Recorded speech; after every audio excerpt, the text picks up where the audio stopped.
Let us stand if we can and begin. I pledge allegiance to the flag of the United States of America and to the republic for which it stands, one nation, under God, indivisible, with liberty and justice for all.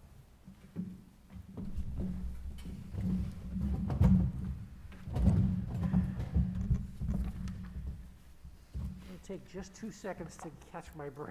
It's a very busy series of meetings leading up to this one. Marathon. Okay, we have no requests for audience of the public, nor, as I look out in the audience, do I see anyone here who wishes to comment on budget priorities. So we will move right into the report of the secretary, and I will entertain a motion, please, to approve the minutes of our last regular meeting. I'll move we approve the minutes of the regular meeting of Wednesday, April 7th, 2021. I'll second. Jen? Jen, thank you. Any comments or questions? I have a couple on page 4. First paragraph, almost 3 up from the bottom, 4 up from the bottom. Sentence starts, it will include teacher interviews and inactive polls, but I think it should be interactive polls. Yeah, good catch. Tips, advice, and current events, it should be they are trying to build student engagement. Should be are in there. Yep. That's all I can find. What was the first one? They are. The sentence before that, it will include teacher interviews, and it says inactive polls, but it should be interactive polls.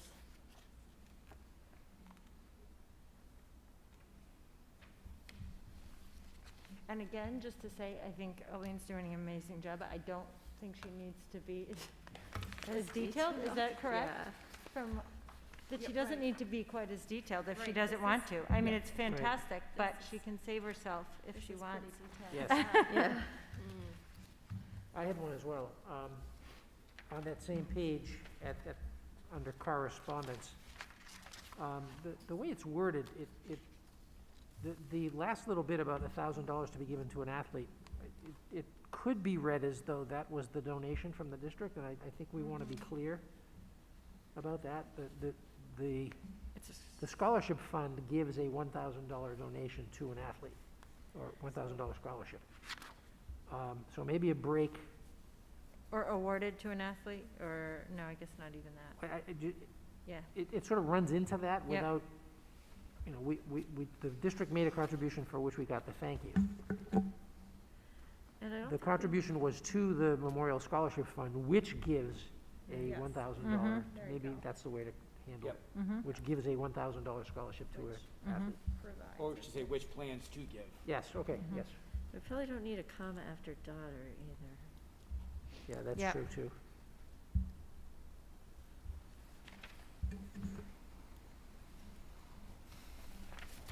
Maybe a comma after Janet Gould.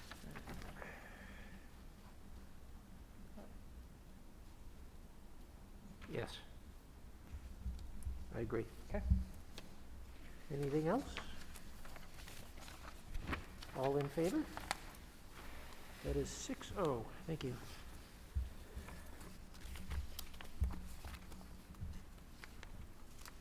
Okay, that moves into the report of the chair. We just completed our final budget workshop covering the central office, special ed, technology, federal grant, and adult ed tabs. Lots of really good information and discussion came from that. I actually would invite any of the board members who wanted to comment on the discussion.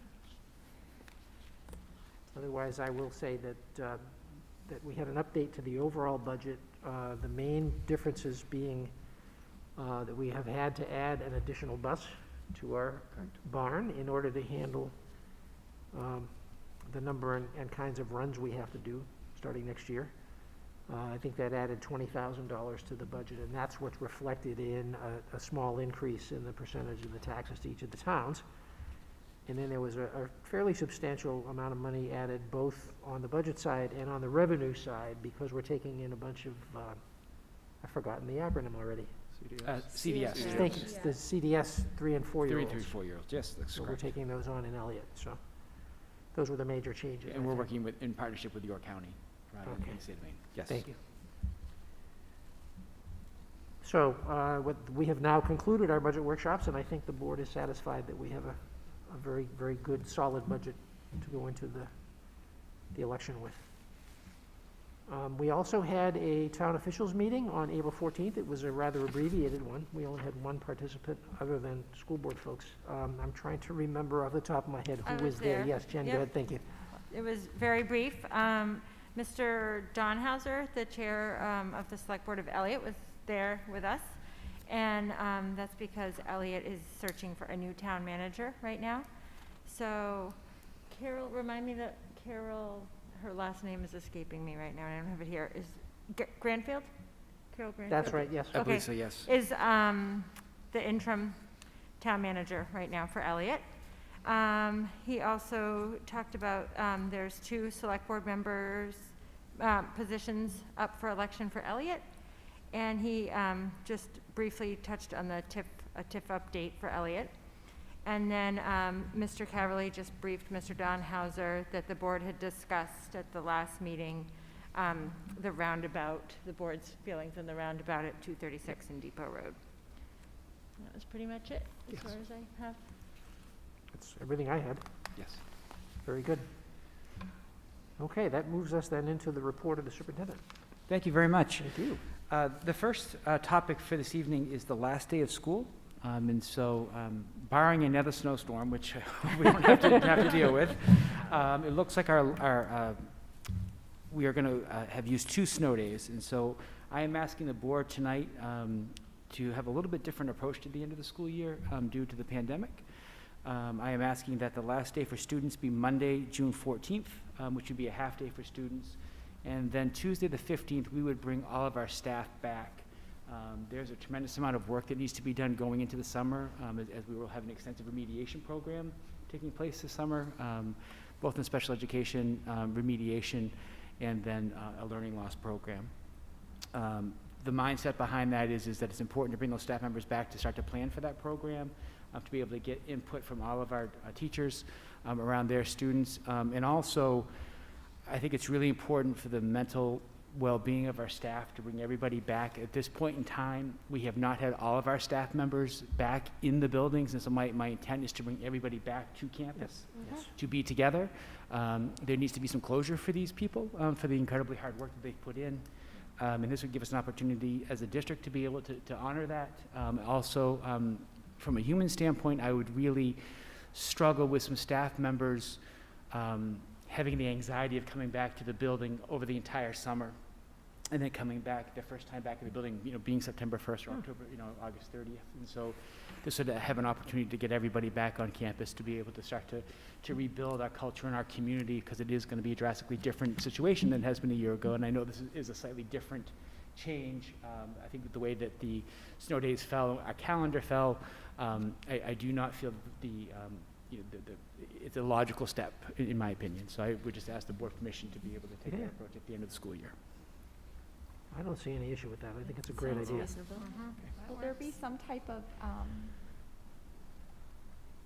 celebration, for lack of a better, thank you, I don't even know Yeah, what. no, I guess I'm throwing it out there because I Mhm. know this time of year, the board can sometimes look at their leftover discretionary funds that they didn't use and just throwing it out. Let's look into that, absolutely. One Joe, of the things. sorry, I should have talked to you about that No, not at first, all. but it That's just kind of came to my mind. I'm like, wait, Yeah. is there something, maybe there's something. And so one of the things I think we've talked about is there's a lot of emotion, there's a lot of feelings, there's a lot of successes, and there's a lot of, just a lot, no other way to say it. And so how do we Absolutely. honor that to allow people to be able to put some of those things to rest, and also to celebrate the great achievement that we've had? And so we've talked about that as an administrative team. So I'll take that under advisement, but really part of that day is focused on, how do we begin that process of going forward? Of course, And yeah. really that's a big part. And so I appreciate the board willing to Yeah. consider those things.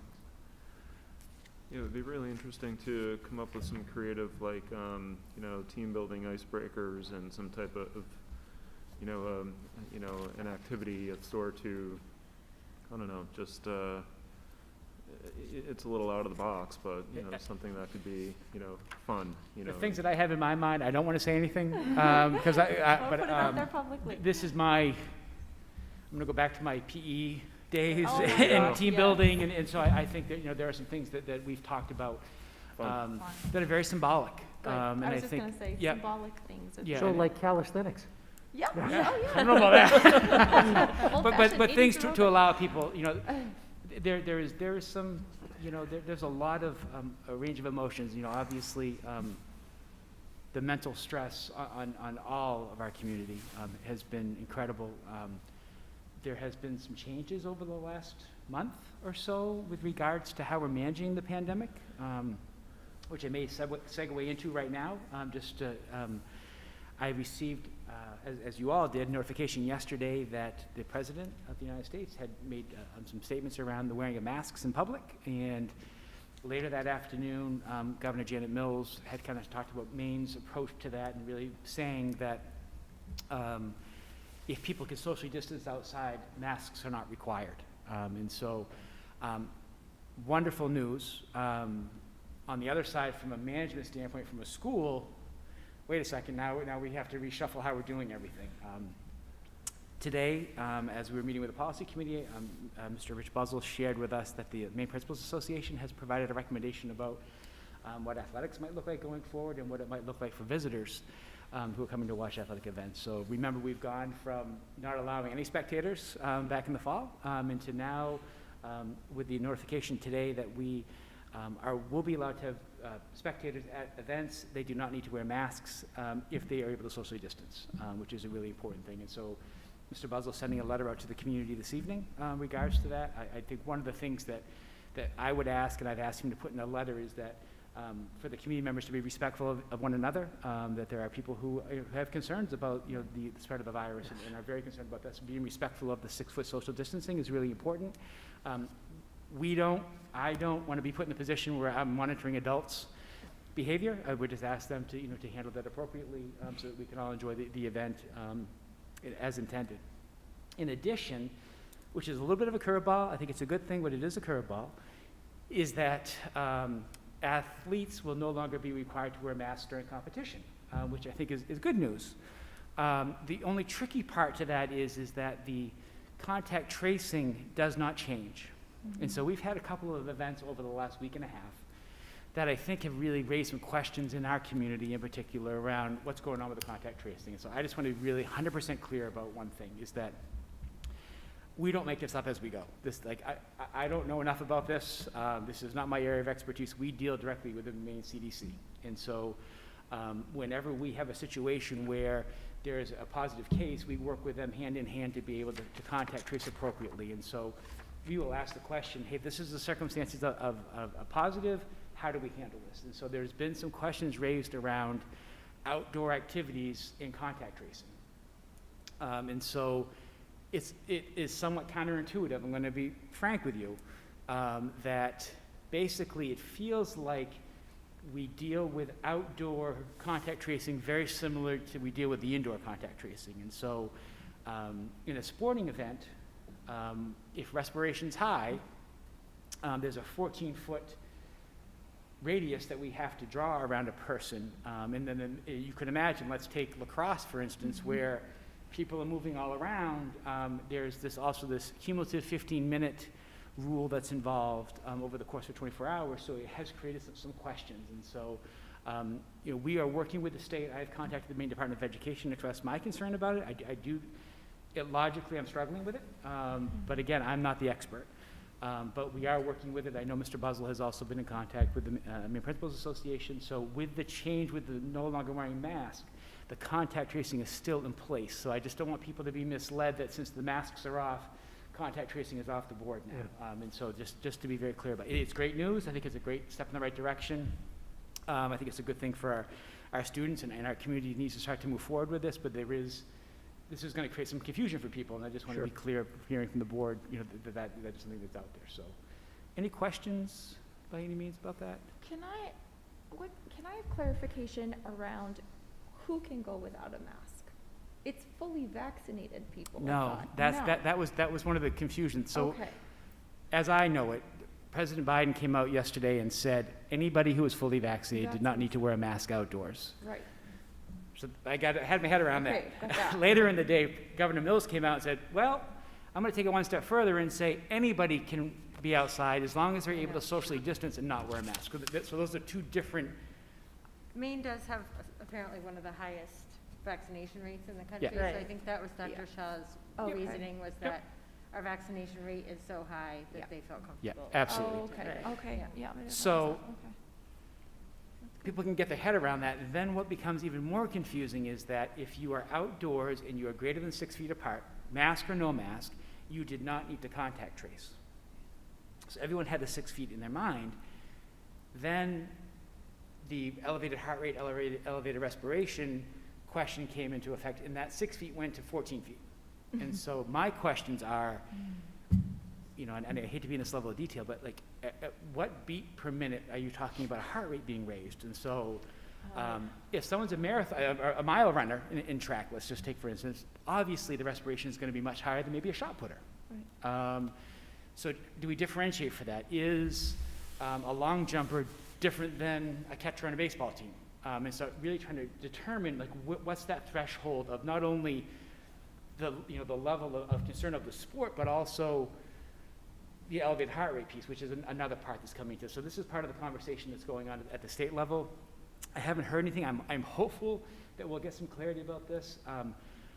I do also want to say that to the families in our community, this is something that we don't take lightly. And so anytime that I hear that there's a positive case, I hold my breath because the next thing is, you know, were there close contacts or not? Yep. And so that's a really, really difficult part of where we are right now. As kind of the community starts to move forward, some of these things are still lagging behind, and so, you know, technically our numbers are still as high as they were in February, but the things are loosening up around us because of the vaccination, which is great news. Yep. But I do think there's some confusion on the part of the community around, there's a lot of different messaging that's going on right now around Yep. this. So Mixed messages. I'm just trying to be as clear as I can be, and I've Yes. asked Mr. Buswell to make that clear as well for our students and our parents involved with athletics in particular. Just asking for parents who I think might end up asking, does that change anything for if a teacher takes students outside for a mask break, that they can really walk and if they're distanced, take their masks off? Can parents at pickup, I don't know what the pickup situation is at the elementary school. So 6 feet, Okay, you know, so if they're 6 feet apart, it's not an issue. You know, the part becomes a little bit tricky, which is are you able to socially distance for the 6 feet? Right. And so that becomes kind of the gray area. And I think part of what we need to do as a community is be respectful of one another, because I think there's some people who are very, very concerned about the 6 feet. Other people are feeling much more comfortable. right. And that's just human nature. So that will be part of it. The outdoor recess, so in a mask break, we can be outside and be 6 feet apart with the masks off, not a problem.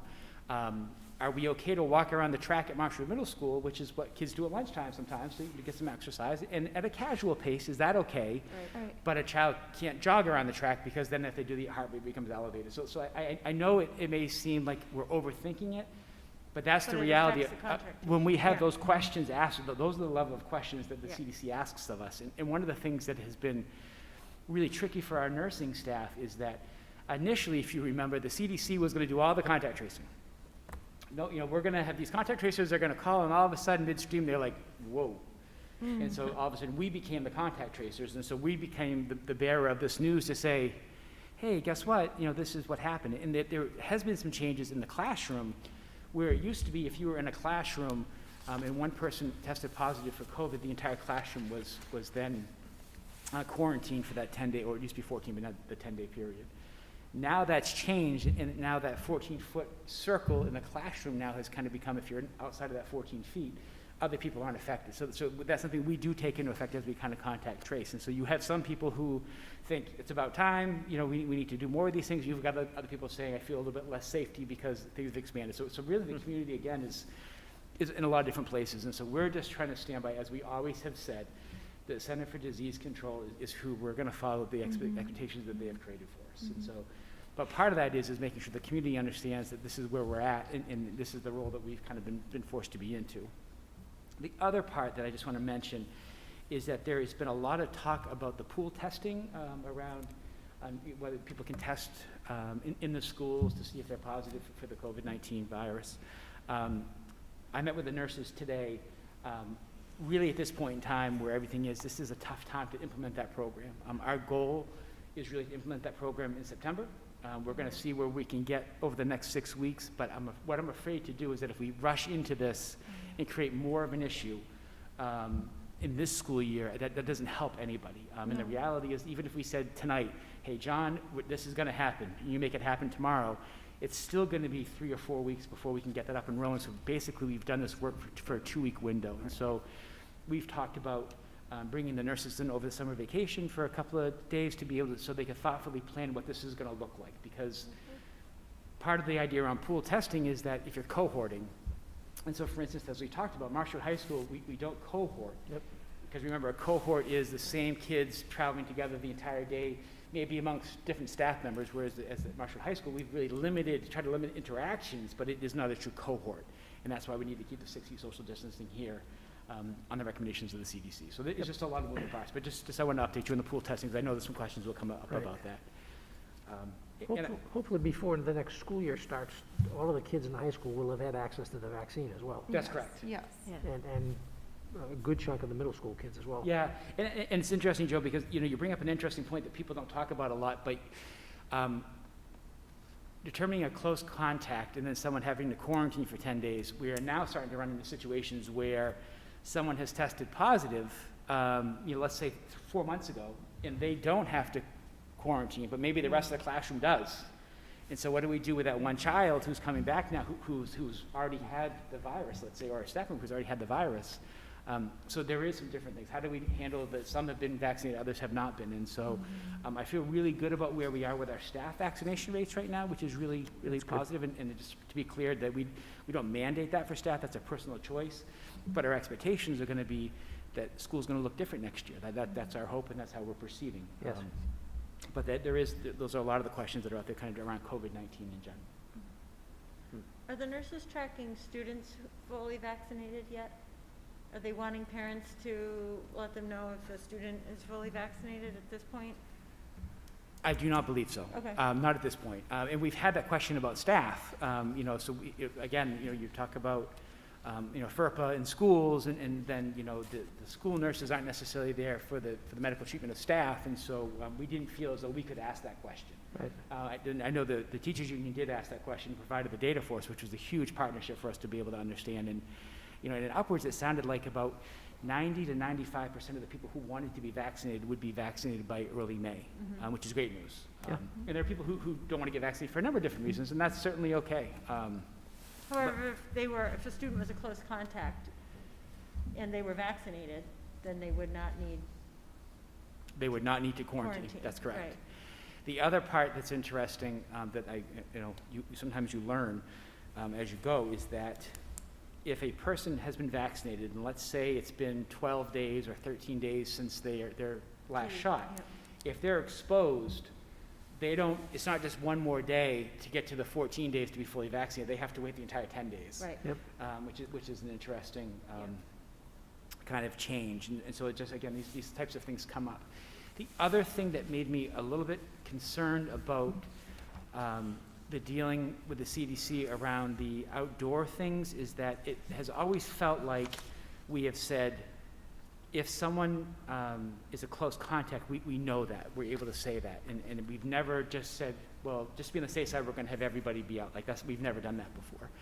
And some of the outdoor stuff, it seems like that might be a little bit more similar to what we're doing. And there's some different circumstances that are around it. But I just think it becomes a little bit less of a controlled environment when you're outdoors. And so, we've learned some things. We started middle school athletics on Monday. And so we put some other precautions in place with that, and trying to learn and trying to avoid these situations from happening going forward. I can say unequivocally that our nursing staff is working incredibly hard, and they are going, basically, 7 days a week, a lot of them, depending on these positive cases and having to contact trace. I mean, these are some tough phone calls that these people are being asked to make. So I applaud them 100%.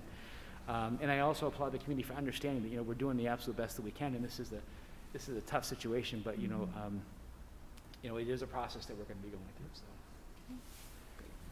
any other questions about COVID-19 and last day of school. And again, I just would reiterate, the plan right now is that we are planning to have students back in school in a semblance of a normalcy at the beginning of the year next year, with keeping that 3-foot distancing, which is kind of where we're, and my goal is to be greater than the 3 feet, and if that means 3.5 feet, I just want to make sure we're, again, putting safety as a priority.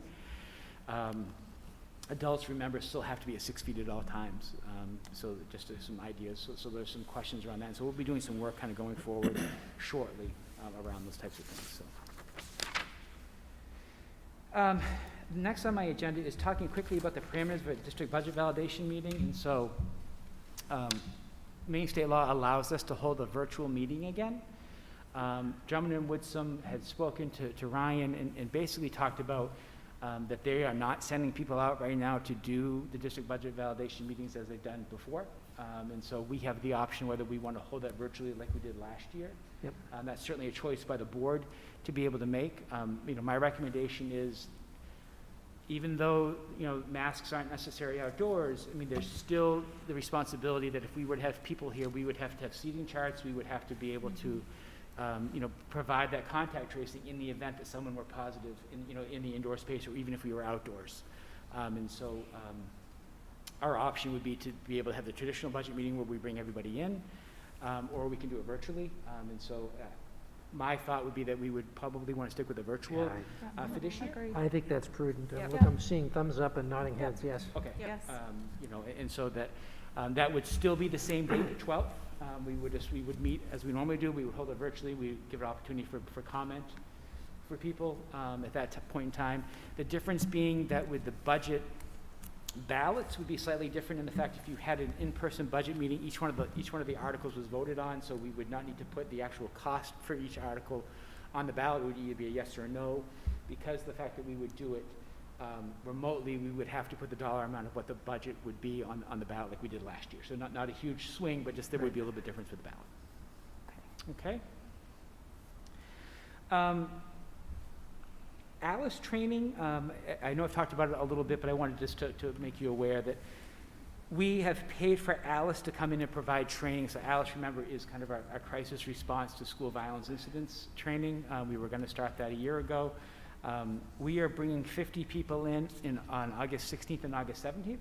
And what that training is really a train-to-trainer model. So we are going to bring 50 people in to be able to talk about that November 3rd professional development day, where we're going to take all of our staffs and become trained in Alice and how to manage a crisis in the event there was a school violence incident. I think it's important to note that we're really trying to be as collaborative as possible with this. So we're asking 3 to 4 staff members from every building to be involved, to be trainers. We have reached out to Elliott Police Department, where we have reserved seats at the table for them to be a part of this training. We've reached out to the South Berwick Police Department as well, and the Rollinsford Police Department.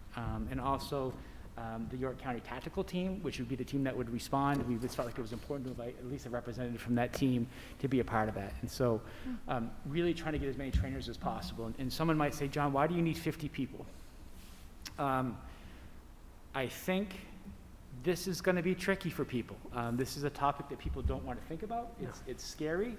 I worry about elementary school staff, and so the more staff that I can get trained to be able to differentiate the instruction for our teachers on that November 3rd meeting, I think the easier it's going to go. We also are going to have some school-based meetings for our parents to kind of let them know what we're going to be talking about and some of these things that we're going to be working with students. So obviously, crisis planning at a Marshwood High School, let's say, is very different than it might be at LA Elementary School. So we have to differentiate that. So it is an intense training. I think it's a valuable training, but I think it's something that we have to do in order to keep our children safe. Yeah. I agree. Is there a limit to the number of folks that you are allowing to be trained? But 50. Oh, it's 50. Okay. 50, yep. We already have 3 trainers in district. I'm a trained trainer. Jeff Upton is a trained trainer, and then Ron Lund is a trained trainer. So we all did that training last year, last December. And so our hope is that, that we'll have every seat filled. I did want to put the offer out that if any of you would like to come to be a part of that, to see it, certainly I will make you aware that it is an all-day thing, 8 in the morning to 5 in the afternoon. We will pay staff that are there to be a part of this, but certainly you are welcome to kind of come see what we're talking about. As I said, it is an intense training. There's no way around it, but it's a very important time. Fantastic. Is there like a kickoff part of the day, or is it They kind of threw us right into it. really? Really, Yeah, I mean, bet. literally threw us right into it, Yeah. Yeah. It was intense, Yeah.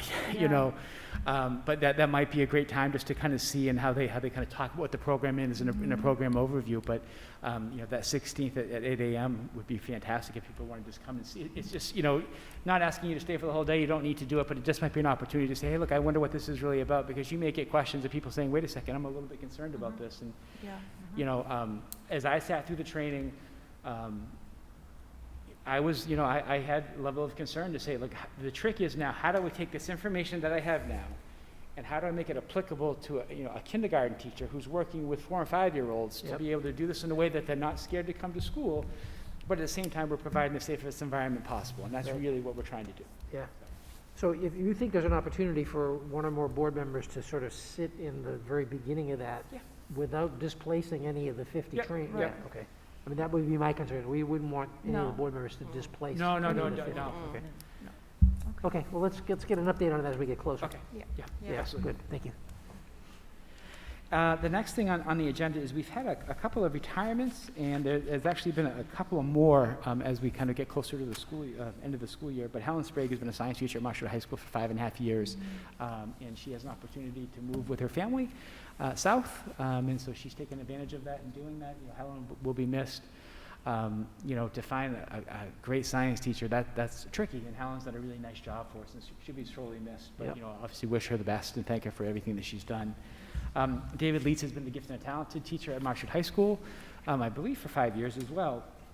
And David has done a really nice job of really trying to streamline that program and really trying to branch off and doing some more differentiated learning experiences for kids.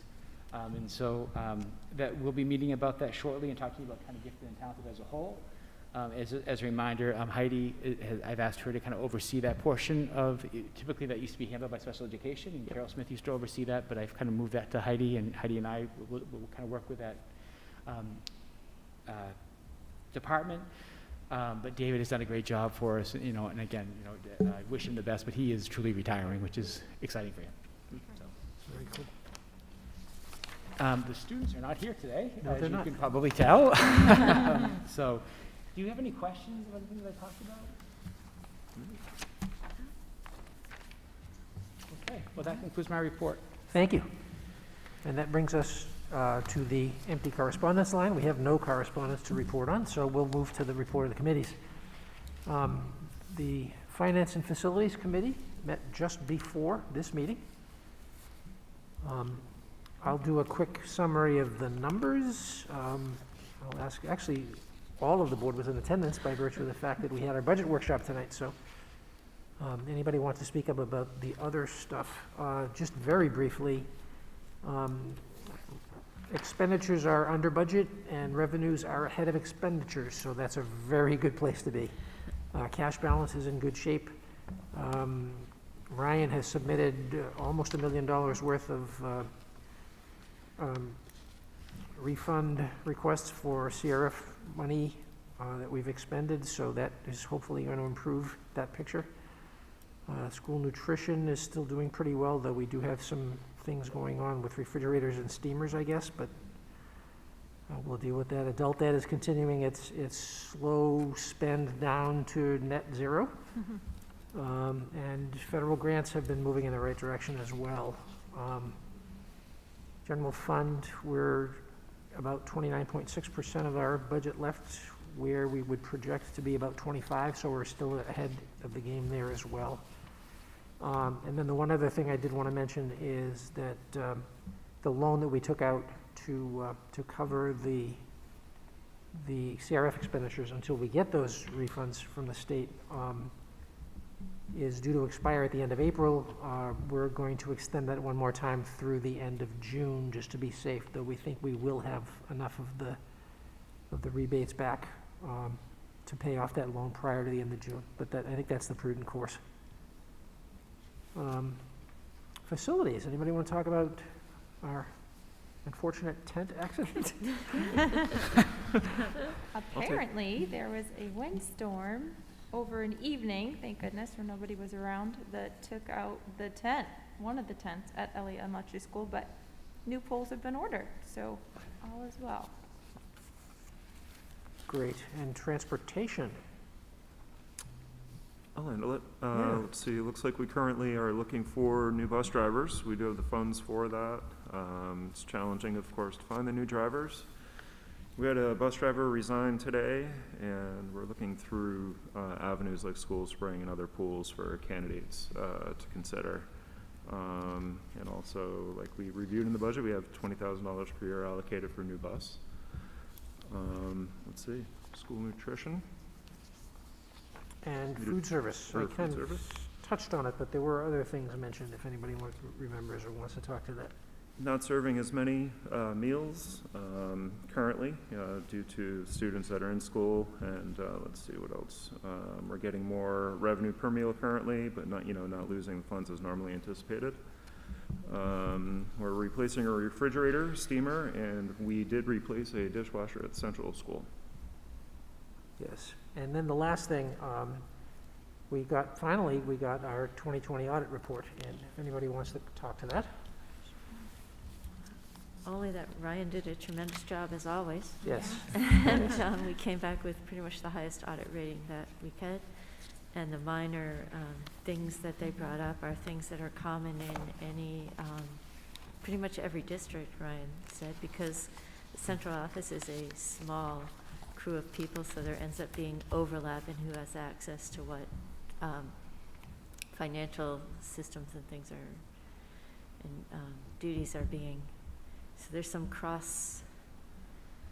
crossover of people accessing things, which isn't optimal, but because we are a small office, it's a common situation. It's an observation that these auditors make every year. Right, exactly. On our So he report, said yeah. he said it's common in pretty much every district. Yeah.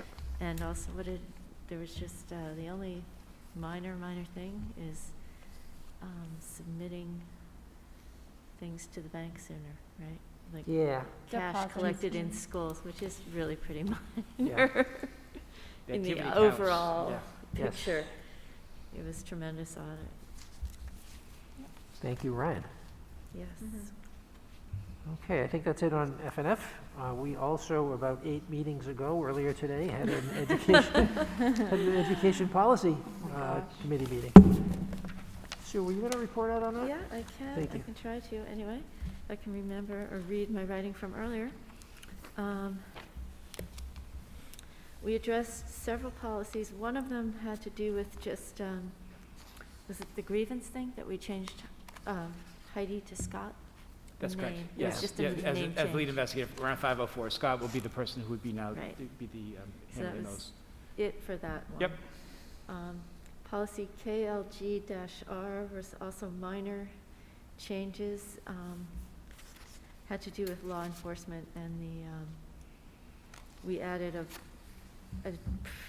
provision to allow to use the facilities as per the MOU, like for instance, to use the track for training or that kind of thing. KLG-AR was added, it was a policy related to that added last time.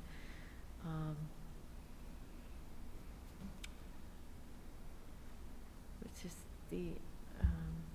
is that's all I wrote down, sorry.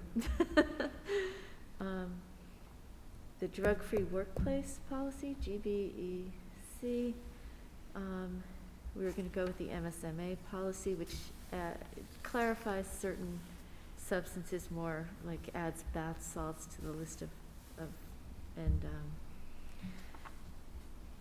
kind of redefines what all the things that could be considered in the drug category. And it takes out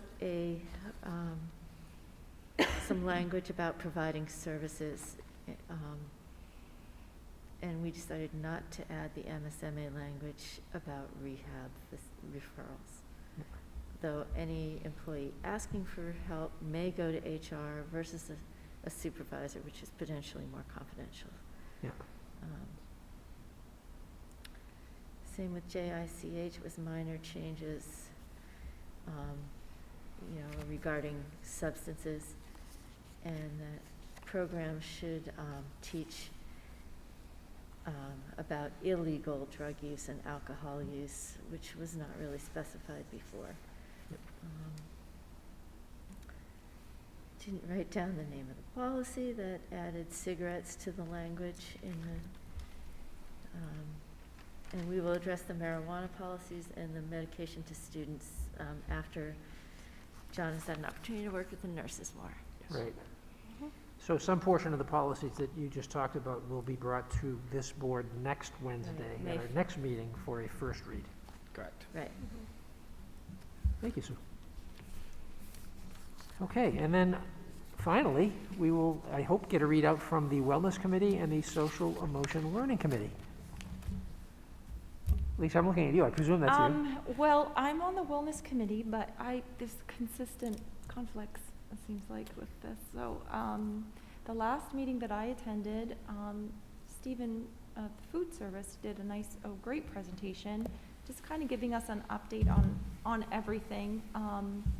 Nothing really that we haven't gone over before, but it was a great opportunity for us to listen to it, hear the status of what's happening at the different schools, hear some little positive stories and outcomes of the things that they've been working on. And he did a fantastic job, and basically he had an opportunity to get a lot of kudos from us and the various representatives on Wellness Committee on what they were seeing and getting some feedback. So that was really nice. And that was really the focus of the last meeting. Yeah, okay. That I was able to attend. I think that might The have been next one was the canceled, last that's one. correct, yes. Yeah. I think I think the next one is next week. yes, that's Yeah, correct. I think yeah. Nina and Jerry actually presented the first Monday in April here, so we had to cancel the wellness committee meeting. So, Okay, yeah, that's what so it we're was. up to date. That's what it was. Yeah, something like that. Yeah, Do we have a board member on the Social Emotional Learning Committee? yeah, Lisa. Oh, okay. No, I'm not, but I would love to be. I think it's together. It's the same committee.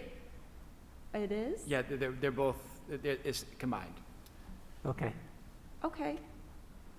That wasn't my understanding, but let me look into that. Okay. Yeah.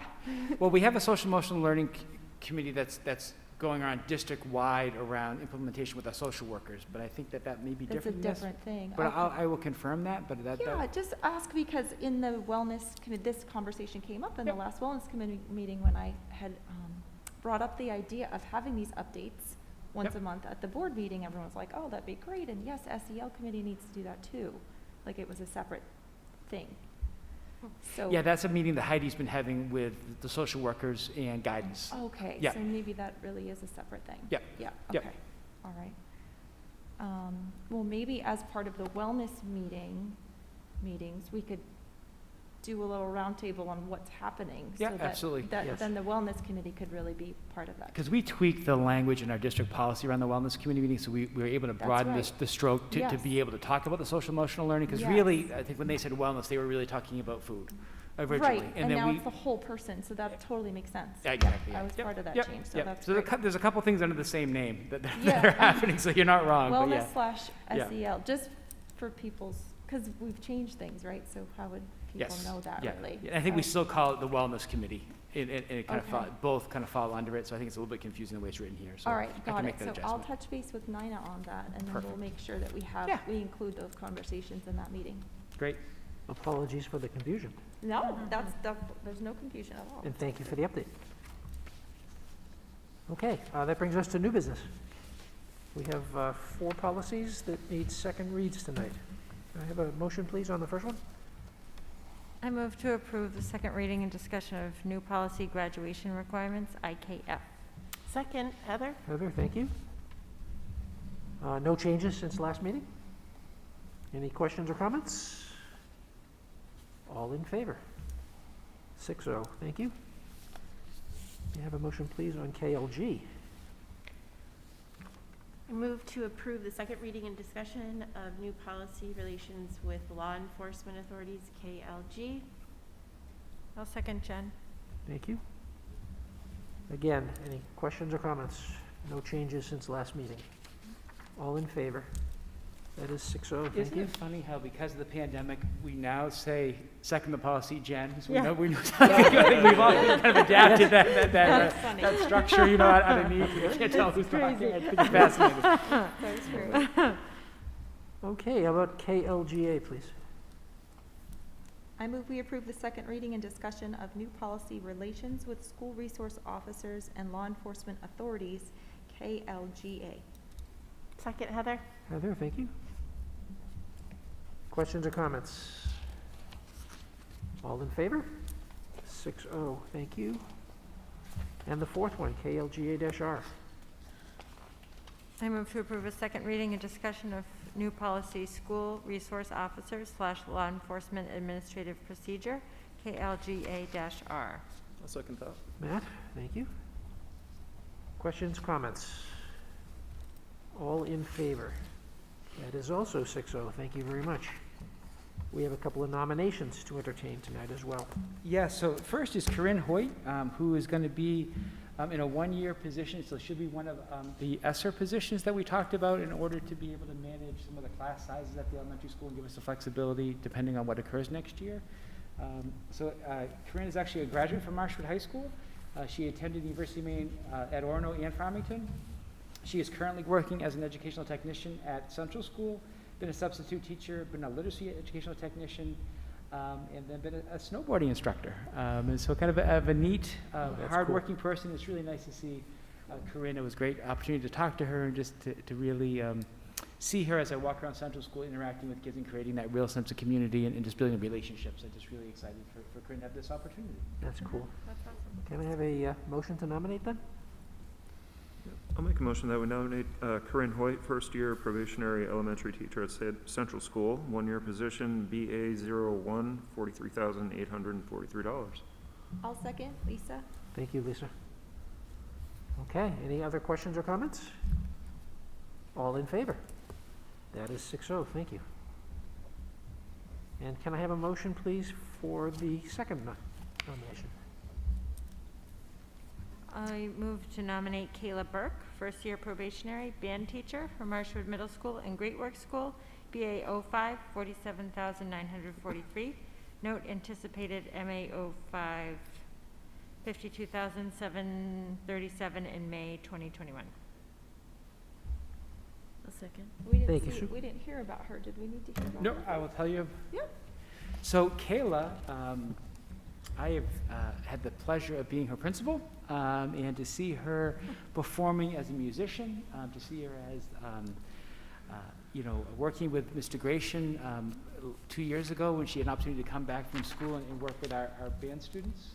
I was there, I remember this, yes. Yeah, and so Kayla, I will share a story with you that Kayla, as a student at the Marshwood Middle School, you could see something special in her then who wanted to be an educator. And to see her now have this opportunity, she's joining us from Sanford. I know that they'll be sad to lose Kayla, but you could just tell early on just what a gifted young lady she was, and just so excited to see her working with our students. And it was great to have the interview with her, because the questions that she asked said so much about her. I mean, so her first concern was, Mr. Caverly, because of the pandemic, we really haven't had fourth graders an opportunity to immerse themselves in band right now. So we really had to focus on the fifth grade. And so I just, give me a couple of years, I promise you that I can make this, so this real positive, I'm going to make this, I'm going to get these kids back interested, and, what can I do over the summertime? And just really this excitement and the passion for music that she has. And to have that opportunity to have someone at the middle school and at the Great Works School who really is just trying to see how do we build these numbers, recognizing that this is a pandemic, and one of the areas where kids have kind of backed away a little bit from it has been music, because again of just the fact of the pandemic. And so her excitement is fantastic, and just to be able to see her return to Marshwood from DePaul University is a great opportunity. So Cool. I highly recommend Kayla. There is a little bit difference. I just wanted to clarify. She is finishing, she should have her master's degree in hand, I believe, by the end of the week. And so that's why there's two different numbers there. We don't typically do that, but I knew that it was coming, so I just wanted to be clear so the board understood that it literally was just a matter of getting it in hand at this point in time. So. Nice.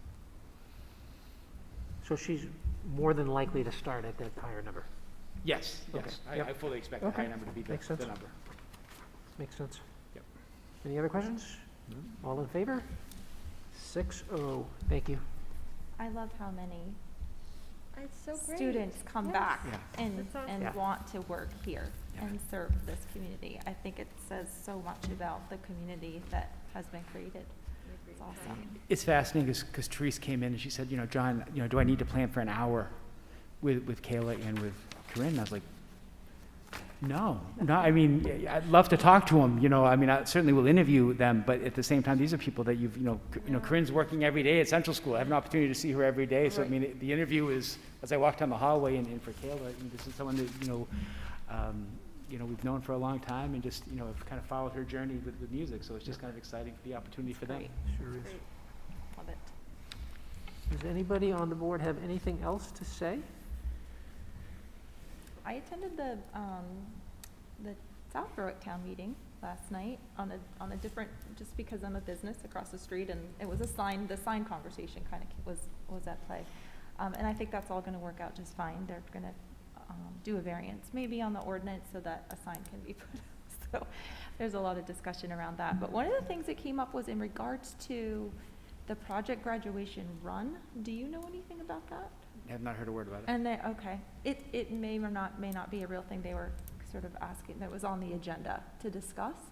So someone had reached out to them about it. I said, geez, I should know about that, but I don't, you know, Yeah. having a senior, so I wasn't sure if anything. Project graduation is really one of those. I was wondering about project graduation. It's a one-off in some ways because Yeah. it's really, It's not a school thing really, is it? Kind of. Yeah, but it's weird, right? Right. Because it's not necessarily a school event, Right. but it is a school event. Right. And so, you know, so it's really one of those weird hybrids where, you know, we work with them, you know, we provide the transportation, we kind of set some parameters around it. If you remember, I think it was 3 years ago now, we kind of started to mandate that kids get picked up rather than driving themselves home because of just being worried that they were out all night and then, you know, driving home being tired. Yep. Yes. So it is an interesting dynamic sometimes in trying to find that relationship. So let me follow up with Mr. Scully though, because Mr. Zamarki, Right. Mr. Childs should be dealing with that group directly, Yep. so. Yeah, unfortunately haven't been on the project graduation committee as Yep. actively as I probably should have, so otherwise I probably know the answer to that, but, okay, just thought Yeah, I'd no, ask. absolutely, I've never And heard. graduation is a go, we're gonna have Graduation's a go, I hopefully believe. outside. Yeah, and- outside, I'm optimistic about the numbers. I think they're gonna be releasing some information shortly, Mhm. but I know that the question was how many people can come. Our hope is to be able to have 4 people attend for a Yeah. family, and so that's what we're planning for. It is ever changing, you know, as these recommendations change. You know, we will certainly accommodate, but, you know, there's literally a piece of paper drawn with 6 feet family sections, you know, across the grass and everything else. One of the things that I'm not sure we're gonna be able to do is, I had mentioned it to you before, it has always been my dream for graduation to be able to include all the staff. I just felt like graduation isn't just about Marshwood High School, it's about a child's journey. And so last year, we invited all of the other schools if they wanted to come and kind of create runways down Yes. the parking lots. And, you know, so Central School had a section, Elliott, and the middle school. And my hope is that that eventually we can have all of our staff who are interested at the elementary schools and middle school to be able to have a cap and gown and be able to march in just like the high school does, because I think it's a celebration of all of us. It truly Agreed. takes a village. I agree, yeah. The hard part is with the pandemic, Yeah. spacing now becomes an issue, so I think we're gonna have to put that off for another year, but that is ultimately my goal. So I know, you know, Rob he and I spoke about it a little bit, but when we start drawing the pictures out, there is a lot of people that we're talking about Yeah, to be able to make it happen, so. that's a great idea though. Yeah. Well, I think it's just a chance for, you know, you have to celebrate those moments. And I think if the pandemic hasn't taught us anything, it's taught us, you know, you need to cherish those times when you have successes and you know, you can, as a community, come together and say, what a great job that we've done. So.